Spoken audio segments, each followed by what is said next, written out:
오늘 청취자분께서 보내주신 자료가 하나 있는데요.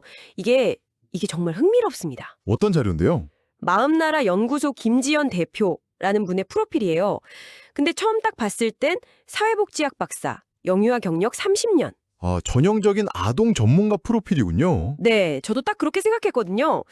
그런데 몇 줄 더 읽어 내려가는데 갑자기 노인 그림책이라던가 뭐 자서전 출판 지도사 같은 전혀 예상치 못한 키워드들이 막 튀어나오는 거예요. 와, 그건 정말 의외의 조합인데요. 그렇죠. 언뜻 보면 전혀 어울릴 것 같지 않은 이 조각들이 그림책이라는 하나의 축으로 어떻게 딱 맞아떨어지는지 오늘 그 퍼즐을 한번 같이 풀어보려고 합니다. 네, 바로 그겁니다. 그 연결이라는 말씀이 이 프로필을 보는 핵심 키워드거든요. 사회복지, 아동교육, 긍정심리학, 심지어 출판까지. 네네. 이 네 개의 기둥이 그림책이라는 다리를 통해서 어떻게 하나의 견고한 건물로 완성되는지 그 설계도를 들여다보는 시간이 될 것 같네요. 좋습니다. 그럼 첫 번째 조각부터 한번 맞춰볼까요?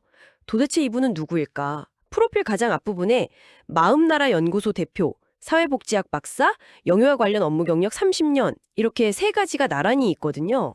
이게 그냥 경력을 나열한 것 이상의 의미가 있는 것 같아요. 아, 물론이죠. 이게 그냥 나열된 게 아니고요. 사실상 이분의 모든 활동에 뭐랄까 뿌리 같은 거예요. 뿌리요. 네, 사회복지학 박사라는 건 이분의 접근법이 탄탄한 이론에 기반하고 있다는 어떤 신뢰를 주잖아요. 그렇죠. 학문적 깊이가 있다는 뜻이니까. 능력이 딱 더해지는 순간 이야기가 완전히 달라져요. 책상 위에서 나온 이론이 아니라 30년간 아이들, 부모님들 직접 만나고 부대끼면서 몸으로 얻은 살아있는 지식이라는 증거가 되거든요. 단순한 이론가가 아니라는 거죠. 와, 이론과 현실의 균형이 완벽하게 잡혀 있다는 거군요. 그냥 학자가 아니라 정말 현장의 문제를 해결해온 실천가라는 느낌이 확 드네요. 맞습니다. 그리고 이분의 슬로건이 그 정체성을 아주 명확하게 보여주는 것 같아요. 0세부터 100세까지 마음의 빛을 채우는 시간? 아, 그 슬로건? 아니, 영유아 전문가인데 왜 갑자기 100세까지 이야기하는 걸까요? 그게 바로 이분의 통찰력이 드러나는 지점이에요. 아이의 정서 문제는 아이 혼자만의 것이 아니라는 걸 30년의 현장에서 깨달으신 거죠. 아이 혼자만의 문제가 아니다. 네. 아이의 불안은 부모의 불안에서 오고 또 그 부모의 불안은 그들의 부모, 즉 조부모 세대한테서 물려받았을 가능성이 높거든요. 대를 이어서 내려오는 거군요. 그렇죠. 결국 한 아이의 마음을 제대로 돌보려면 그 아이가 속한 가족 전체, 더 나아가서 한 인간의 전생애에 걸친 정서의 흐름을 이해해야 한다는 결론에 도달한 거예요. 와, 0세에서 100세는 단절된 시간이 아니라 그냥 하나의 연속체라는 거죠. 그렇군요. 아이 문제로 상담하러 갔는데 결국 제 어린 시절의 상처를 마주하게 되는 뭐 그런 경험이랑 맞닿아 있는 거네요. 정확합니다. 자, 그럼 그 0세부터 100세까지라는 거대한 여정을 관통하는 핵심 도구, 그림책 이야기로 한번 넘어가 보죠. 네, 좋습니다. 솔직히 저도 처음엔 그림책이라는 단어를 보고 그냥 아이들 교육내기겠거니 했어요. 네네, 대부분 그렇게 생각하죠. 그런데 이 프로필에서 가장 파격적인 부분이 바로 그 고정관념을 깨는 지점이에요. 맞아요. 저도 자격증 목록을 보다가 정말 깜짝 놀랐어요. 그림책 감정 코칭 지도사. 여기까지는 뭐 이해가 가요. 그렇죠. 근데 노인 그림책 긍정심리 지도사라니. 노인과 그림책.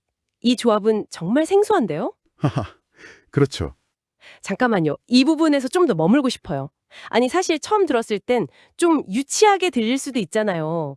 이게 구체적으로 어떤 효과가 있길래 행복한 노후 설계라는 이런 거창한 목표와 연결이 되는 걸까요? 아주 중요한 지분이에요. 이걸 심리학적으로 보면요. 서사치료라는 게 있는데 서사치료요? 네, 그것에 아주 접근하기 쉬운 형태라고 볼 수 있어요. 사람들은 자기 문제를 직접 털어놓고 이야기하는 걸 굉장히 어려워하거든요. 맞아요. 힘들죠. 그런데 그림책 속 토끼나 곰 이야기에 빗대어서 자기 감정을 투영하고 객관화하는 건 훨씬 쉬운 거예요. 예를 한번 들어볼까요? 네네. 평생 자식들 위해 헌신하느라 자기 삶은 다 잃어버린 것 같아서 허무함을 느끼는 어르신이 있다고 해보죠. 주변에서 종종 뵐 수 있는 모습이죠. 그분께 어머님 인생이 허무하신가요? 하고 직접 물으면 아니다, 괜찮다 하면서 마음의 문을 닫아버릴 수 있어요. 그렇죠. 바로 열기 힘들죠. 하지만 둥지를 떠나는 아기 새를 보면서 슬퍼하는 어미새 그림책을 함께 읽는다면 어떨까요? 그럼 어르신은 그 어미새의 감정에 자신의 감정은 안전하게 실어서 저 어미새의 마음이 꼭 내 마음 같네? 하면서 자연스럽게 이야기를 시작할 수 있는 거죠. 와, 그림책이 일종의 안전한 감정의 놀이터가 되어주는 거군요. 맞아요. 바로 그거예요. 내가 직접 주인공이 되지 않고 다른 캐릭터의 옷을 입고 내 마음을 표현할 수 있게 하는 장치네요. 정확합니다. 제 지인 한 분이 실제로 60대이신 어머님과 이런 그림책 프로그램을 해봤는데 처음엔 내가 애인 줄 아냐며 타박하시던 분이 네네. 나중엔 그림책 한 권을 붙들고 한참을 우시더래요.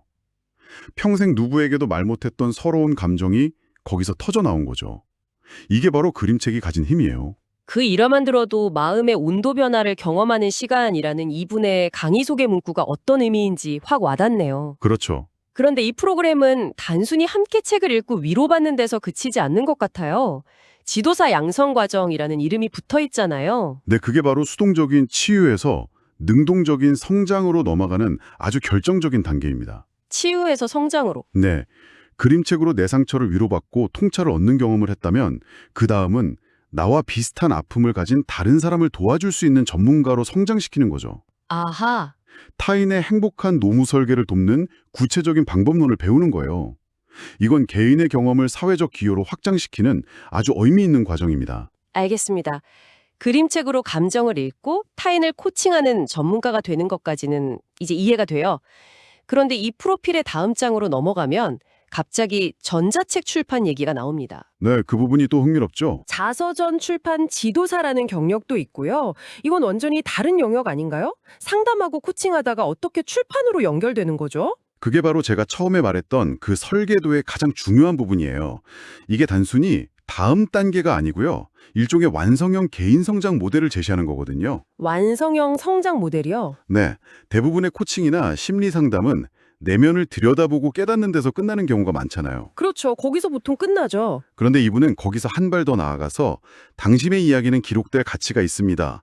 라는 강력한 메시지와 함께 출판이라는 구체적인 결과물을 손에 쥐어주는 거예요. 아, 보이지 않는 내면의 성장을 눈에 보이는 결과물로 만들어준다? 바로 그거죠. 이건 자존감을 끌어올리는 차원이 달라요. 내 평범한 삶이 내 아픔과 기쁨이 한 권의 책이 될 수 있다는 걸 경험하는 순간 자기 자신을 바라보는 관점이 완전히 바뀌게 되거든요. 와, 즉, 다른 사람의 이야기, 즉 그림책을 읽는 소비자로 시작해서 내 이야기, 즉 자서전을 쓰는 창작자로 끝나는 완벽한 여정을 설계한 거죠. 소비자에서 창작자로. 네, 감정 읽기에서 인생 쓰기로 이어지는 완전한 순환 구조예요. 정말 멋진 설계네요. 그런데 솔직히 4주 만에 전자책 출판이라는 문구는 좀 과장 광고처럼 들리기도 하는데요. 하하, 네. 그게 정말 평범한 주부나 직장인에게 가능한 일인가요? 글쓰기라는 게 그렇게 간단한 과정은 아니잖아요. 아주 현실적인 질문이에요. 여기서 중요한 건 이 출판 과정의 목표를 이해하는 거예요. 목표가 베스트셀러 작가를 만드는 게 아니거든요. 아, 목표가 다른 거군요. 네, 글쓰기 기술을 가르치는 것보다 더 중요한 건 자기 삶의 궤적을 돌아보고 의미를 발견하는 그 과정 자체에 초점을 맞추는 거죠. 과정 자체? 네, 4주 동안 정해진 질문과 주제에 따라서 글을 쓰다 보면 잊고 있던 기억, 묻어뒀던 감정들이 떠오르면서 자연스럽게 자기 인생의 서사가 정리되는 거예요. 출판은 그 성찰의 과정을 기념하는 증표, 인셈이죠. 아, 누구나 할 수 있다는 자신감을 심어주는 게 핵심인 거고요. 목표가 완성도가 아니라 완주에 있다는 거군요. 나도 내 이름으로 된 책 한 권을 썼다는 그 성취감 자체가 가장 큰 보상이라는 말씀이시네요. 정확합니다. 그럼 이런 모든 과정들이 수강생들에게는 어떤 경험으로 남을까요? 강의 스타일을 설명하는 문구들이 인상적인데요.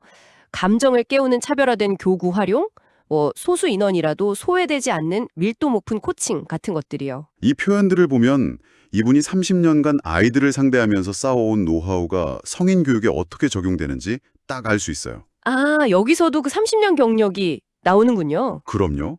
아이들한테 일방적으로 강의하면 아시잖아요. 5분도 집중 못해요. 그렇죠, 그렇죠. 무언가를 만지고 그리고 움직이게 해야 하죠.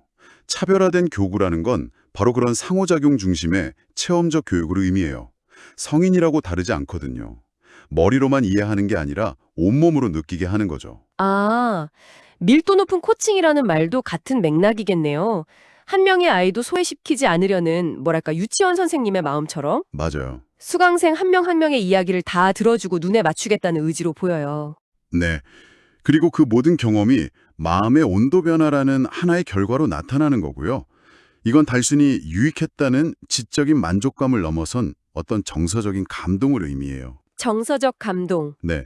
차갑게 굳어있던 마음이 따뜻하게 풀리고 스스로를 비난하던 마음이 너그러지는 그런 근본적인 변화예요. 수강 후기를 보면 그게 그대로 드러나죠. 네, 후기 중에 너무 만족스럽고 저 스스로를 위한 행복한 교육이었습니다. 라는 말이 있어요. 아, 그 후기? 보통 교육은 무언가를 배우기 위해, 즉 타인에게 보여주기 위한 스펙을 쌓으려고 듣는 경우가 많은데 이건 온전히 나 자신을 위한 행복한 시간이었다는 고백이잖아요. 이게 이 프로그램의 본질을 보여주는 것 같아요. 정확합니다. 그 후기야말로 이 프로그램이 단순한 교육을 넘어 일종의 치유와 성장의 경험을 제공한다는 가장 확실한 증거죠. 네. 학습의 부담감보다는 안전한 환경에서 나를 온전히 돌아보고 위로받는 즐거움이 훨씬 더 크다는 의미니까요. 자, 그럼 오늘 우리가 풀어본 이 퍼즐 조각들을 다시 한번 맞춰볼까요? 청취자분께서 보내주신 이 프로필은 김지현이라는 한 전문가가 그림책이라는 아주 친숙하고 단순해 보이는 도구 하나로 시작해서 네. 0세 아이의 감정교육, 상처받은 성인의 내면 치유, 그리고 노년의 삶을 의미 있게 정리하는 자서전 출판까지 이 모든 것을 연결하는 하나의 거대하고 완전한 정서적 성장 생태계를 어떻게 구축했는지를 보여주는 아주 흥미로운 사례였습니다. 맞아요. 이 프로필이 궁극적으로 우리에게 던지는 메시지는 사람들의 마음과 깊이 연결되기 위한 올바른 도구를 찾는 것이 얼마나 강력한 힘을 갖는지에 대한 것 같아요. 올바른 도구. 네, 이 분에게는 그것이 바로 그림책이었던 거죠. 아주 특별하고 대단한 것이 아니라 우리 주변의 힘이 흔하게 존재해서 그 가치를 잊고 있던 것들로부터 얼마나 심오하고 의미 있는 성장이 시작될 수 있는지를 다시 한번 생각하게 합니다. 여기서 청취자분께 마지막으로 질문 하나를 남기고 싶어요. 네, 어떤 질문이죠? 당신의 삶이나 일에서 오늘 우리가 이야기 나눈 이 그림책과 같은 역할을 할 수 있는 것은 무엇일까요? 어쩌면 그동안 당연하게 여겨서 간과하고 있던 아주 단순하지만 강력한 그 도구를 통해 당신 자신과 주변 사람들에 대한 더 깊은 이해와 연결을 만들어낼 수 있지는 않을까요?